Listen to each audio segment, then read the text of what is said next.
Hey again, my friends, and welcome back to what I was going to title the video. I was going to call it My Last Video because I thought that would be a funny kind of clickbait title. I never do clickbait titles. Call it My Last Video, and when people are like, your last video? Of course, I'm like, no. I'm talking about my last video that I just did. Stupid joke, but actually this is very much related to my last video, which was about,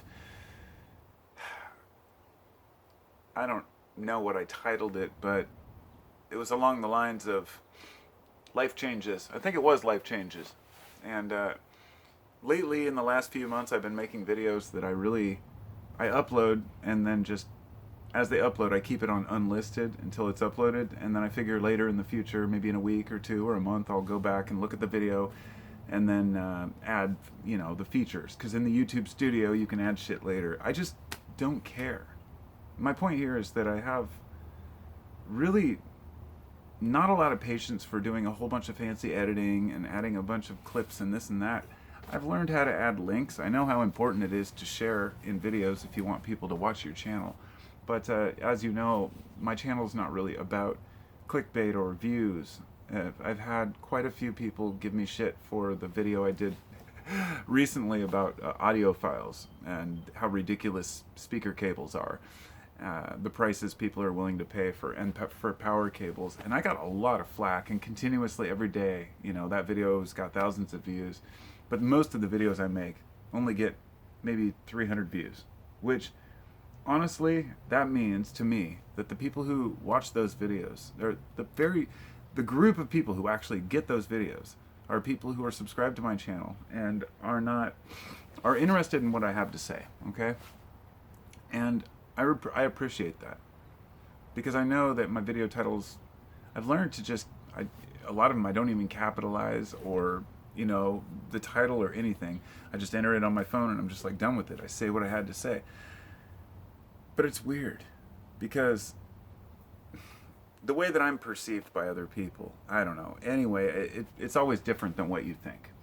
So I'll probably be making less videos, at least for the time being. And maybe in the last few days I haven't really made any videos. I might make one public that I had listed, but sorry, I had a couple beers. I just got home from work, and that's really what I was going to talk about. But now I've been talking for several minutes, and I haven't even got to the point yet that I'm building tiny homes now. And this is my first week at work, I think. Yeah, this was my second day today, working for a guy building tiny houses out in Troutdale, Oregon there. And in the past, when you went to look for a job, people would say, you can't be picky, you've got to take what you can get. I've just never subscribed to that. I've never had any interest in that, and honestly just don't care if I don't get a shitty job or don't apply for a shitty job that I don't want. I've tried to work for myself. I've been a carpenter for a long time. I had issues with sciatica, my back was messed up, so that's when I started selling kratom. And that's also when I started recently building my own guitars. I wanted to do my own thing from home and not have to go work for someone else. So the fact that I did, and I went out to work for this guy, was not because it's because I wanted to get out of the house and work. And I know I could have gotten paid more from a different person if I went out and I wanted to be like a crew lead or something and push my way into some major corporate like construction company. But I don't want to do that. I want to be hands-on and get my hands dirty, but also feel appreciated, work with a small crew. And as a carpenter, I feel really bad for a lot of the kids today who don't have any skills whatsoever, who have never learned a trade. I'm going to say, even though people tell you, oh, be an electrician, be a plumber, they make a lot of money, nobody talks about being a carpenter, because it's not really respected in the same way. And that's okay, because the truth is, we're the ones that build the damn houses that all the plumbing and electricity go into. Without carpenters, you have nothing. No buildings, which was funny when people are like, oh, don't go into construction, get a tech job. It's like, that's great, but somebody has to build those buildings that the tech bros want to set up, and these huge Google complexes. Human beings have to be able to organize and build these things. And it's really rewarding being one of the people who builds them. But being part of a commercial enterprise and doing commercial work is not for me. And so I've been looking for the right job, and I found one, building tiny homes. And the cool thing about this is you can build a tiny house in a few 2 or 3 months, right, with a small crew, 3 or 4 people. It's not that complicated. They have special trailers you buy now, and they're designed for tiny homes. I think like 30 feet long by 8 feet wide, and you just build up on it and, you know, put in your flooring and your trim and you're done. I mean, it's not that complicated if you know how to do carpentry. From a carpenter's perspective and someone who built houses, did additions and all these things, one of the most time-consuming and complicated-ish part of the process of building a house is honestly, besides the licensing and getting permits and all that crap constantly, also being able to build a really good foundation. You know, digging out the ground, leveling everything out, all of that takes a lot of time. Pouring concrete foundations. When you roll a trailer into a building and you just start building on it, you know, it's a lot quicker. You've got a nice level foundation to work on. Not only that, but you also have the ability to work not being a licensed contractor. So the guy I'm working for, his name's Rick, and he's a really nice dude. Really nice guy. He knows his business. He's built, as I mentioned before, an earth ship, which is, if you don't know what an earth ship is, you'll have to look it up yourself, because I can't sit here and describe it. It would take too much time, but it's basically just a roundish, you know, or various sized home that's built into the ground or slightly into a hillside. It usually has to do with utilizing various materials that you wouldn't usually see in a house, but also having various airflow, and sometimes the air comes up from deep in the earth, and yeah, as I said, it would take a while to explain, but it's not that complicated.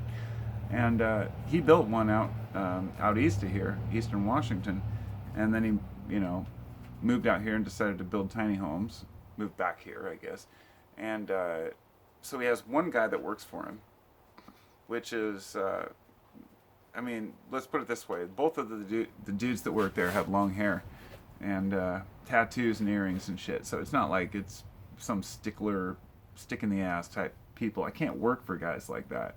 You know, full-blown conservative douchebags that are always talking politics, and they're always obsessed with production and productivity without really understanding that what makes me productive is being respected and allowing me to take breaks when I need them. I usually take like several 2-minute breaks throughout the day, maybe 5 or 6, where I'll go out and vape for a bit, take a drink of soda, and just relax for like 2 minutes, then get back to work. And I work twice as hard that way. And on top of that, when I take regular 15-minute breaks too, you know, I feel like I'm at least one for every 4 hours you work. But you find yourself not needing them. If you work for people who don't want you to take a break, you end up needing more breaks because you're obsessed with it, because you're so tired of working for these people. But when you work for somebody you like, you don't care. You're a team, and that's what I've been after. I wanted to work for somebody that I could work into the field of building tiny homes with, and learn a lot about, you know, the differences between that and normal construction, of course, but also, you know, enjoy what I'm doing. So that's what I'm doing. I'm building tiny homes now, and that's how long is this video explaining that? It's not only 9 minutes. That's actually like half of my usual time. But I rambled a little because I've had a couple beers and I just got home. I'm tired. And so I may not be making as many videos, or I may be making more, because I actually have a lot of footage already from the first couple days. I like to set up and record myself spraying and doing other things, because I can later add that into a video. And honestly, I feel like maybe I had too many noble intentions for this channel.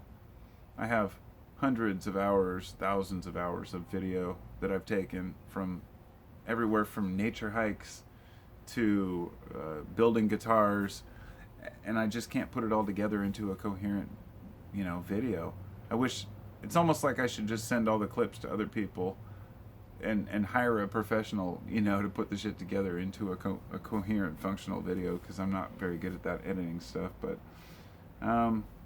yeah, that's my ramble for today. Just wanted to say hi and touch base, let people know what I'm up to, and that sounds pretty arrogant, but whatever, people are interested. It's like, I sometimes when I tell people what I'm up to, I'm like, why would they care?